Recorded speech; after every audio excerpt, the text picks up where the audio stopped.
Hello guys, ఈరోజు మనం tech news చెప్పుకుందాము. Day 3 Cloudflare outage. చాలామంది క్లౌడ్ఫేర్ అవుటేజ్ చూస్తుండొచ్చు. వాళ్ళు ఏదైనా వెబ్సైట్ ChatGPT కానీ వేరే వెబ్సైట్స్ ఓపెన్ చేస్తున్నప్పుడు క్లౌడ్ఫేర్ది ఆ వెబ్ పేజ్ వచ్చి ఆగిపోతుంది అక్కడనే. ఒక్క బగ్ వల్ల ప్రపంచమంతా నెట్వర్క్ హాల్ట్ అయ్యిందంట. 30% ట్రాఫిక్ డౌన్ అయ్యిందంట ఈ క్లౌడ్ఫేర్ వల్ల. సో పెద్ద పెద్ద యాప్స్, బ్యాంకింగ్ సైట్స్ చాలా మటుకు యూజ్ చేస్తాయి దీన్ని. సో చాలా మటుకు డ్యామేజ్ జరిగింది. మెటా న్యూస్ పబ్లికేషన్ డీల్, ఇది పెద్దది కొంచెం మ్యాటర్. ఇది ఏంటంటే మెటా, CNN, ఫాక్స్ లాంటి పెద్ద మీడియా వాళ్ళతో డీల్ కుదుర్చుకుంది. ఒక మెటా ఏలో న్యూస్ రియల్ టైమ్గా ఫుల్ జోస్లో వస్తుంది అన్నమాట. ఇంకా మెటా లిమిట్లెస్ అనే కంపెనీ కొనేసింది. నిజ జీవిత మాటల్ని రికార్డ్ చేసే వేరబుల్ కంపెనీ అది. లిమిట్లెస్ని మెటా కొన్నదన్నమాట. పొద్దునే లేచినట్టు AI వేరియబుల్స్పై మరీ జోష్గా ఫుల్ పనిచేస్తుంది. చూద్దాం ఏమవుతుందో ఇంకా.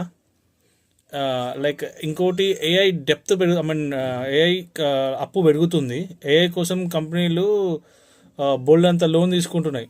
కాకపోతే దానిపైన ఇన్వెస్టర్స్ ఏమవుతుందంటే ఇప్పుడైతే లోన్ అయితే తీసుకుంటున్నాయి కానీ వాళ్ళకి ఎలాంటి ప్రాఫిట్ అయితే లేదు. ఇన్ ఫ్యూచర్ ప్రాఫిట్ ఉంటుంది, కాకపోతే ప్రస్తుతం అయితే చాలా పైసలు అయితే వాళ్ళు ఖర్చు పెడుతున్నాడు. సో దానివల్ల ఏమవుతుందంటే వాళ్ళకి భయం అయితే అవుతుంది. ఇంత డబ్బులు అయితే వాళ్ళు ఖర్చు పెట్టాలి కదా, చాలా డబ్బులు ఖర్చు పెడుతున్నారు ప్రస్తుతానికి AI కోసము. సో సైబర్ అటాక్ అలర్ట్ అనమాట. US, కెనడా ఈ రీజియన్స్లో ప్రభుత్వ నెట్వర్క్లోనే హ్యాకర్స్ హ్యాక్ చేసి లాగిన్ డేటా మాత్రం లిఫ్ట్ చేశారని తెలుస్తుంది, అంటే దొంగిలించారని తెలుస్తుంది. సాఫ్ట్వేర్స్లో ఉన్న లోపం వాడుకొని ఫుల్ ఎంట్రీ అయితే ఇచ్చారు వాళ్ళు యాప్స్లోకి. లాగిన్ క్రెడెన్షియల్స్ కానీ ఇంకా వేరే పాస్వర్డ్స్ కానీ వాళ్ళు దొంగతనం అయితే చేసిండ్రు. చూడాలి ఏమవుతుందో. ఇంకా AI రీసెర్చ్ అయితే ఇంకా జెట్ స్పీడ్ పైన ఉంది. ఎందుకు అంటే కొత్త మెటీరియల్స్ని కనుక్కోవడానికి కానీ, మందులు ఉంటాయి కదా మన మెడిసిన్స్, ఈ వీటిని కనుక్కోవడానికి కానీ AIని చాలా వాడుతున్నాడు. సో AI అనేది చాలా బ్రాడ్లో యూజ్ చేద్దామని ట్రై చేస్తున్నాడు. చూడాలి ఎంతవరకు అవుతుందో. ఇది ఈరోజు టెక్ న్యూస్ గాయ్స్.